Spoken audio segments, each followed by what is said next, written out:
Jordan, how are you? I'm great. How are you? Doing well, thank you. Thank you for being here. Yeah, thank you for having me. I feel like we can do that for an hour. Exactly.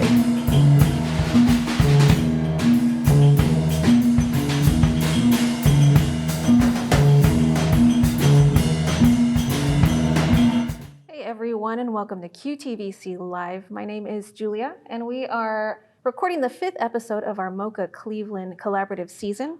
We're recording in the Cleveland Institute of Art green screen and lighting room today. We're super grateful to CIA for having us. But most importantly, we're super grateful to have Jordan Fine, the proprietor of Pattern Play Glass, on the show today. Jordan, how are you? I'm great. How are you? Great, thanks for asking. Jordan is a Cleveland-based artist, glassblower, and business owner, small business owner. Jordan, can you tell us about Pattern Play Glass and that business entity? Yeah, so it started probably 10 years ago when I was a student here at Cleveland Institute of Art where we're filming. And it started as a way of making enough money to buy glass color. Really, as a student, I was already working a lot to pay rent and eat food from time to time. Yep. And so I figured out early on that I needed to make money off my glass to be able to support what I was calling my glass habit at the time, because it is really expensive and not totally feasible that many students get to work in anything other than the clear glass that is provided to them. But as a color junkie, I was like, I need to find a way to support this and buy color so that I can learn how to use it better. So, and I feel like that's kind of still what I do 10 years later or more, is I'm just supplying myself with more glass color and, you know, supporting other things in my life, but mostly my color habit and glass habit still. Yeah. What I particularly love about Jordan's work is that in my home, I cannot have glass usually. Glass is usually super fragile. I break it. I spend a lot of money. It's wasted. Jordan's work is like, it's got such great weight to it. And it reminds me of a lot of the Mexican glass that I grew up with. Jordan, can you tell us about your process of glass blowing? How would you describe your work? I have always definitely been a lot more drawn to thick glass and optics. I came to glass also from more of a conceptual interest. In college, I mostly was doing installation work and larger scale pieces and started to do some wall pieces that were like glass paintings, I was calling them. But as I kind of fell more in love with the material, I think I started to enjoy the more practical uses that glass can have too. We're going to take a break to visit Jordan's studio, but where do you work to produce this? So everything that I make and everything that I've blown the last really 8 years or so has been at Superior Hot Glass, which is a co-op. I was just invited in February of 2021 to become an actual member there, which means that I have a space there. I'm able to do a little bit of work trade, have a little bit of a discounted rate.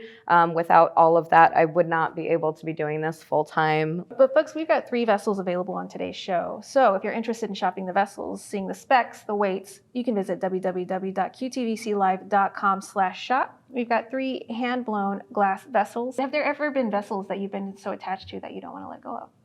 Yeah, you know, it's funny, I keep almost none of my work, but some of it does sit on my shelves longer than others because I'm not listing it right away. So all 3 of these actually are pieces that I held on to look at a little longer. Not that I really planned on keeping or bringing home ever. They stayed at my studio. But I will say the olive green one is the nicest one that I have ever made. And it is the one that I probably was closest to keeping at my house. It's beautiful. You know, they're all gorgeous. But we're going to take a quick break to visit Jordan at Superior Hot Glass. We will be back shortly.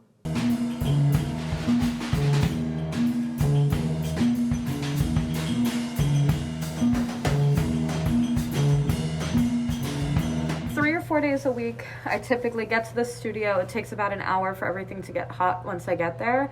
So sometimes I'll prepare a little bit the night before. I always go in knowing what I'm going to make. Whenever I don't, that's when chaos typically ensues, and I don't make anything that is consistent with the rest of my brand, which is fun, but when you're paying a lot per hour to blow glass, it's not always the most economical. But so it takes about an hour. That normally gives me time to kind of drink my coffee, warm up in the studio, figure out what I'm doing for the day. A lot of times with my work, I'm chopping up color, figuring out mixes and stuff like that. And then I typically don't blow glass at one time any less than 6 hours. And I sometimes, when the weather permits and my body permits, I can go between 6 and 10 hours. And that's when it depends if I'm doing 3 days or 4 days a week.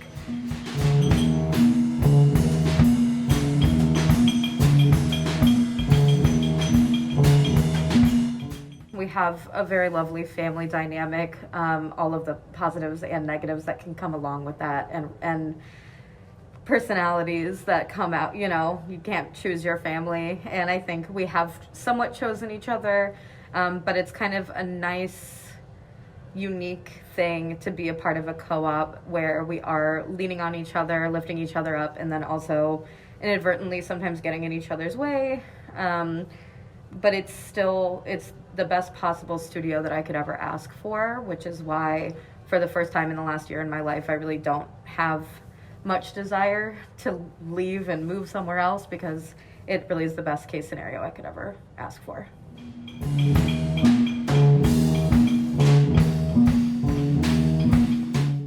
Studio practice means that I am able to kind of give back to the idea of art and being an artist that I was raised to believe that I should be. So I think for a long time I was seeking after the fine art gallery world, but still from this place of being a glass blower. And where I'm at with my studio now, going each day, having a set schedule, is like making it my priority, giving my best hours of the day to it, and also making sure that I'm still maintaining a healthy work-life balance, because it can be all-consuming, and I do my best to make sure that I'm still putting a lot of effort and watering the other relationships and things in my life that matter to me.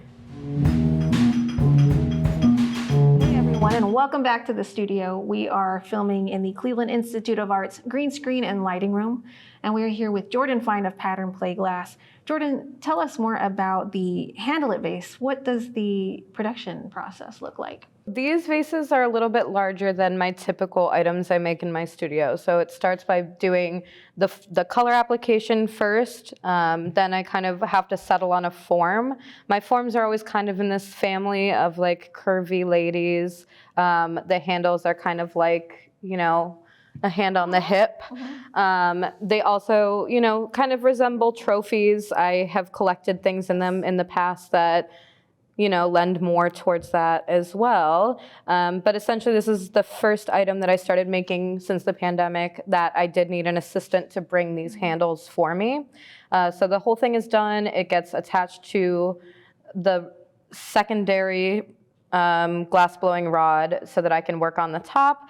And then the handles, which are, you know, maybe the most important part of the design, are the absolute last thing that I do. I've only made maybe 25 of these total. I started them a year and a half ago. And I would say every few months when I'm working with somebody new, this is typically the first thing that I try with a new assistant. Y'all, there have only been 25 made so far. We've got 3 available via qtvclive.com/shop. They're $175, $175, and you can purchase them now. That includes shipping anywhere in the United States, and they are each one of a kind, hand blown by Jordan Fine of Pattern Plate Glass. How do you recommend using and utilizing this style? I like to think of them as kind of, you know, collection vessels. So typically people do put flowers into their vases. I'm not here to tell you not to do that if that's what you want to do. But I think especially in a place like Cleveland or Chicago, we have 3 seasons that fresh flowers are not always readily available. I like to, you know, find things around the house to put them in, whether you have a collection of marbles, maybe bouncy balls, not speaking from, you know, personal experience or anything, toys, whatever you might want to display. They're transparent. Like I said, they're kind of, you know, trophy-esque. So whatever you're proud of or whatever makes you smile, you should put in them. I love that. Y'all, qtvclive.com/shop to purchase yours. We've only got 3 available, and they're $175 a piece. They're hand blown. They're one of a kind, and that includes shipping anywhere in the United States. Jordan, where can people find your work? Where can they find you online? So my website is patternplayglass.com. That is where the majority of my work that's available for sale goes to.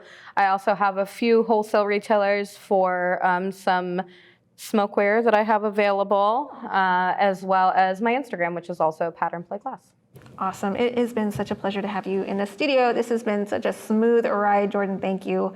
QTVC Live viewers, thanks for tuning in. Pattern Play Glass, check it out. Please visit qtvclive.com/shop. We will see you for our final episode with Erica Townsend in a few months. See you later. Cut.